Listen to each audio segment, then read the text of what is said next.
البتنجان البانيه. هنا بحبة بتنجان واحدة هنعمل غدا خفيف وسهل وسريع معانا. هنجيب مية،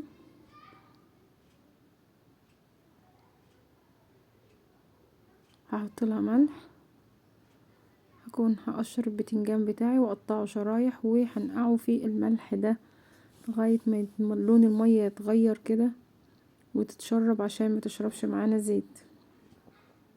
تقطعيه شرايح زي ما انت عايزة، او تقطعيه بالطول زي ما تحبوا، قطعوه زي ما انتوا عايزين. كده هننقعه كله كده في المية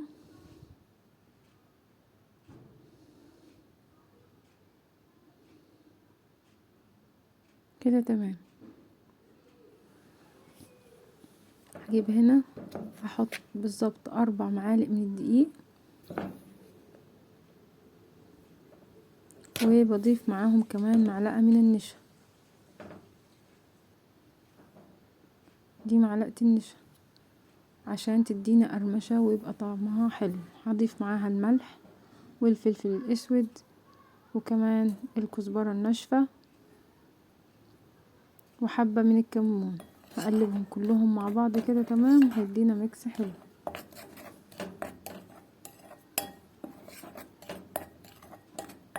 تمام كده انا قلبت كل المكونات الجافة معانا. هضيف لها بقى المية عشان اعمل عجينة تكون لا هي تقيلة ولا هي خفيفة، حاجة كده وسط. هقلب كده تمام.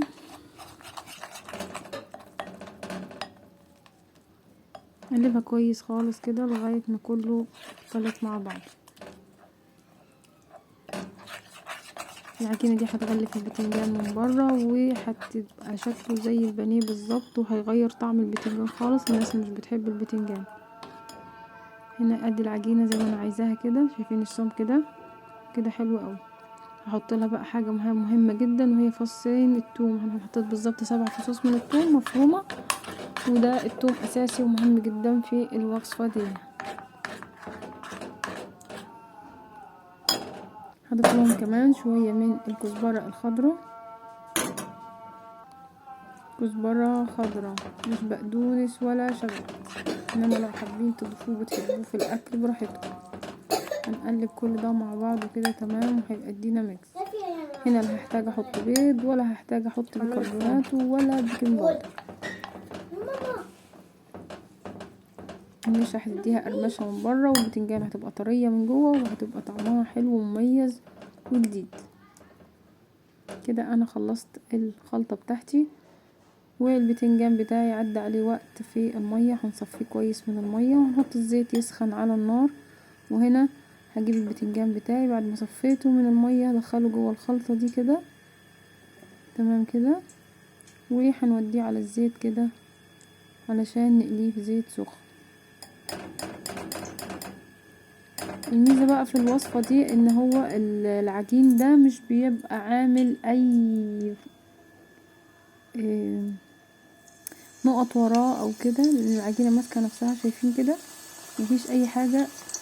الزيت نضيف معايا زي ما هو. هسيبه كده بالراحة على نار وسط، مش عالية ولا هادية. طبعا الزيت سخن معايا، نبدأ هنا نقلبه.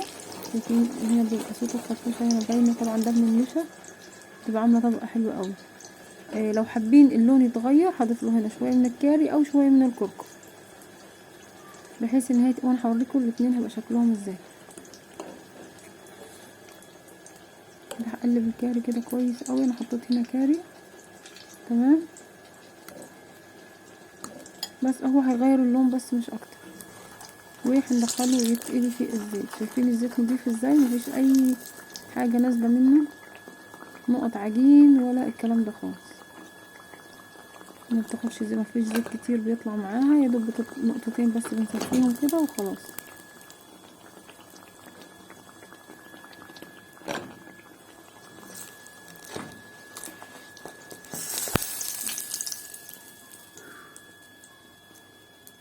ممكن يتقدم جنب الاكل مقبلات، بيبقى حلو قوي، وبيتحط كمان جنب وجبة الغدا او العشاء، يعني مش هقول حاجة.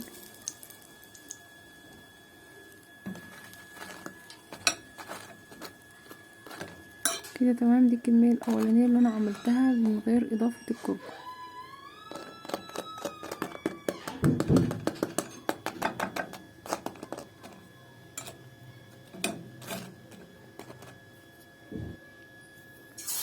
دي الكمية التانية بعد ما حطيت الكركم ليها، هنقليها في الزيت وهنشوف الفرق بينهم هما الاتنين.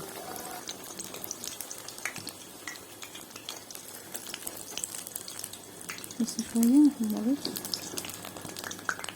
اللون اللي انتوا عايزينه. هو كده البتنجان من جوه بيكون استوى، لان هو اصلا منقوع في المية، فمش هياخد زيت ومش محتاج ان هو يتقلي يعني ياخد سخونة عالية.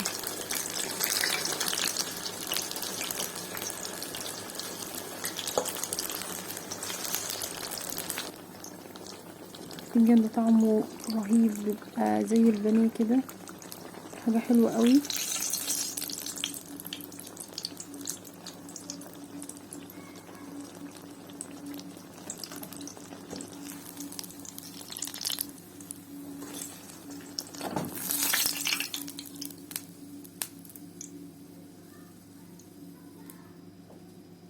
تمام كده.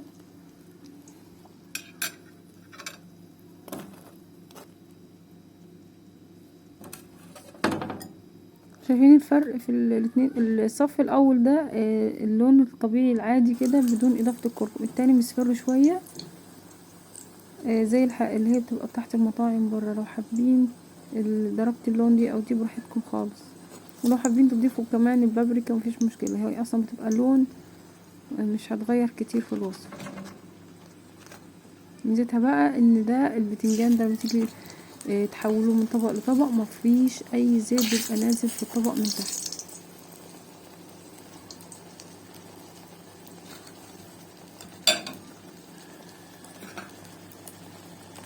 كده اخر قطعة معانا اهي. كده حمرت كل البتنجان بتاعي.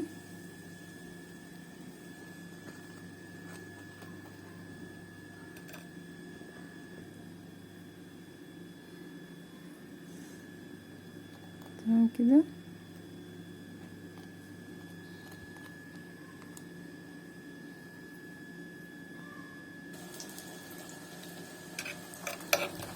شايفين شكله جميل ازاي؟ هوريكم هنا بقى لما ننقله لطبق التقديم ازاي تحت الطبق مفهوش زيت زي البتنجان العادي لما احنا بنقليه نلاقي تحت الطبق كده كله زيت. بصوا بقى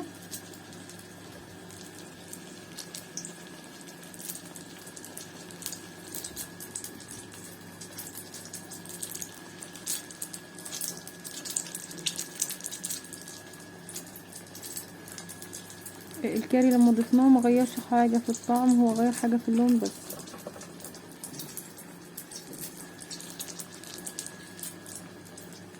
بصوا بقى كده انا حطيته في الطبق التاني. شايفين قدمه كده بشكل حلو. شايفين الطبق مفيهوش زيت خالص اهو، مفيش ولا نقطة زيت، حتى لما بيقعد وبيبرد ما بينزلش منه زيت خالص. ده طبعا بسبب النشا وان هو اتنقع طبعا في ميه وملح.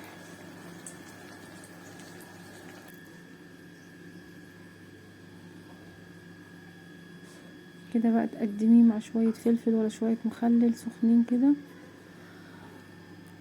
بيبقى وجبة خفيفة وسهلة كده وسريعة. طبعا الكمية اللي فضلت معانا مش هنرميها، هضيف لها حبة من الطماطم وهقلبهم مع بعض، ودي هتبقى بالظبط اللي هي اسمها قرص العجة.